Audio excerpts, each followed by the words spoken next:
মুফতি মোহাম্মদ ফয়জুল করিম, মুফতি মোহাম্মদ ফয়জুল করিম শাইখে চরমনায়। নারায়ে তাকবীর, নারায়ে তাকবীর, আল্লাহু আকবার। আসসালামু আলাইকুম ওয়া রাহমাতুল্লাহি ওয়া বারাকাতুহু। নাহমাদু ওয়া নুসাল্লি আলা রাসূলিহিল কারীম, আম্মা বাদ। ফাআউযু বিল্লাহি মিনাশ শাইতানির রাজীম। বিসমিল্লাহির রহমানির রহিম। কুনতুম খায়রা উম্মাতিন উখরিজাত লিন-নাস তা'মুরুনা বিল মা'রুফি ওয়া তানহাউনা আনিল মুনকার ওয়া তু'মিনুনা বিল্লাহ। সাদাকাল্লাহুল আলিয়্যুল আযীম। সবাই পড়ে সাল্লাল্লাহু আলাইহি ওয়াসাল্লাম। আয়োজকদেরকে ধন্যবাদ, দিন প্রিয়, ইসলাম প্রিয় সবাইকে ধন্যবাদ। শুকরিয়া জ্ঞাপন করছি যে অন্যার মোকাবেলার জন্য আমরা সোচ্চার এখনো আছি। যতদিন পর্যন্ত মুমিন মুসলমানরা অন্যায়ের প্রতিবাদ করবে ততদিন পর্যন্ত গোটা দুনিয়ার থেকে ইসলাম মুসলমানকে ধ্বংস করার ক্ষমতা কেউ রাখবে না, ধ্বংস করতে পারবে না।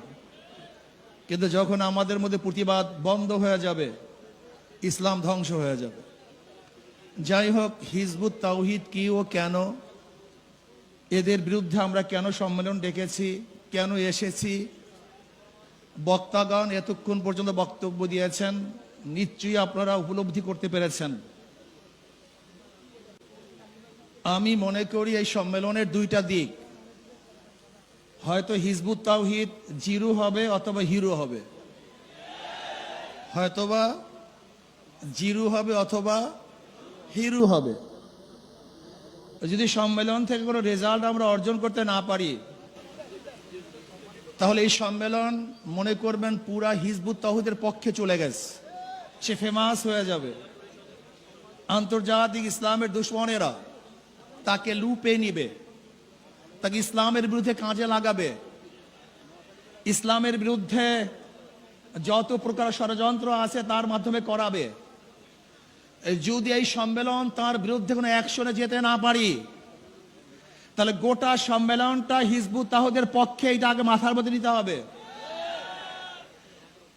আর যদি হিজবুত তাওহীদের বিরুদ্ধে কোনো অ্যাকশনে যেতে পারি, হিজবুত তাওহীদকে বন্ধ করতে পারি, ওর মুখোশ উন্মোচন করতে পারি, সরকারকে মেসেজ দিতে পারি যে অবশ্যই হিজবুত তাওহীদকে বন্ধ করতে হবে, নয়তো এই জনগণকে কোনো অবস্থাতে থামিয়ে রাখা যাবে না, তাহলে হিজবুত তাওহীদ জিরো হবে। আমি মনে করি আমাদের ওলামায়ে কেরামরা বাতিলের বিরুদ্ধে বারবার আন্দোলন করেছে, কিন্তু সাকসেসের ধারাটা আমাদের ফান্ডে খুবই কম। কাদিয়ানীদের বিরুদ্ধে দীর্ঘদিন পর্যন্ত আন্দোলন করেছে, কিন্তু নিষিদ্ধ করতে পারি নাই।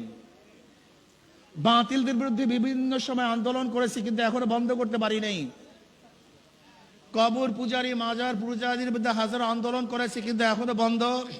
এর কারণটা কি একজন চিন্তা করেছেন?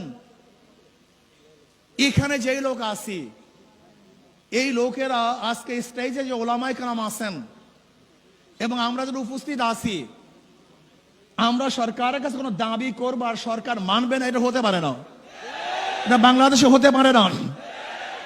তার মানে আমরা দাবি উপস্থাপন করতে পারি না, দাবি আদায় করতে পারি না। এর জন্য সরকার আমাদের কথাকে গ্রহণ করেন না, গুরুত্ব দেন না। আমি আজকে প্রস্তাব দেব আয়োজক কমিটির থেকে, আপনার স্বল্প একটা সংখ্যক স্বরাষ্ট্রমন্ত্রীর সাথে যোগাযোগ করুন, বৈঠক করুন, স্বরাষ্ট্রমন্ত্রীর সাথে বৈঠক করুন, এমনকি মাননীয় প্রধানমন্ত্রীর সাথে বৈঠক করুন। হিজবুত তাওহীদকে আমরা কেন বন্ধ করতে চাই এটা তাদেরকে বলেন, বুঝান। যদি আপনারা তাদেরকে বুঝান, আমি মনে করি অবশ্যই বুঝতে বাধ্য হবে। যদি তারা সোজা আঙ্গুলে না বুঝে, তারা বাঁকা করে আঙ্গুল তাদেরকে বুঝাবো ইনশাআল্লাহ। আমরা আগে বুঝান তাদেরকে, তারা বুঝতে বাধ্য হবে যে তাদের বিরুদ্ধে আমাদের কোনো শত্রুতা নাই, তার ইসলামের দুশ্মন, আমাদেরও দুশ্মন। ইসলামের যারা বন্ধু হবে তারা আমাদের বন্ধু হবে। এই জন্য আমি প্রস্তাব করব স্বরাষ্ট্রমন্ত্রীর সাথে একটা বৈঠক করা হোক, অথবা প্রাইম মিনিস্টারের সাথে বৈঠক করা হোক। এর পরেও যদি সরকার এই ওলামায়ে কেরামের তৌহিদি জনতার কথাকে গুরুত্ব না দেয়, তাহলে সরকারকে কিভাবে গুরুত্ব দিতে হয় সেই ব্যবস্থা আমরা গ্রহণ করবো ইনশাআল্লাহ। প্রিয় ভাইরা আমার, আমরা ঐক্যবদ্ধভাবে যদি এই হিজবুত তাওহীদের এই বেঈমান ওর বিরুদ্ধে আন্দোলন করি, সংগ্রাম করি, তাহলে বাংলাদেশে কোন জায়গায় কাজ করবে এরকম কোন জায়গা বাংলাদেশে ওর জন্য থাকবে না।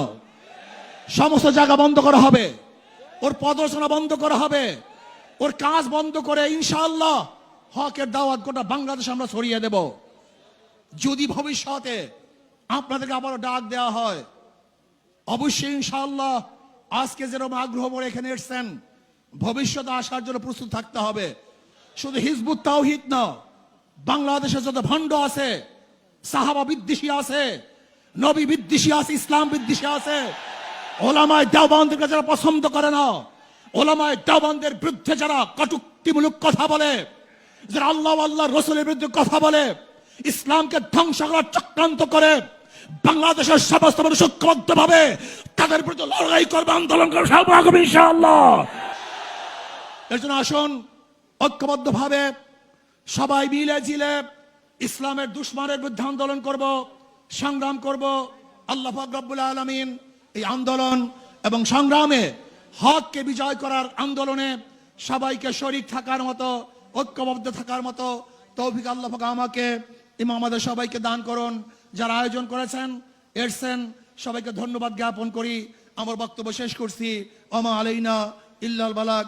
আসসালামু আলাইকুম ওয়া রাহমাতুল্লাহি ওয়া বারাকাতুহু। সবাইকে ধন্যবাদ।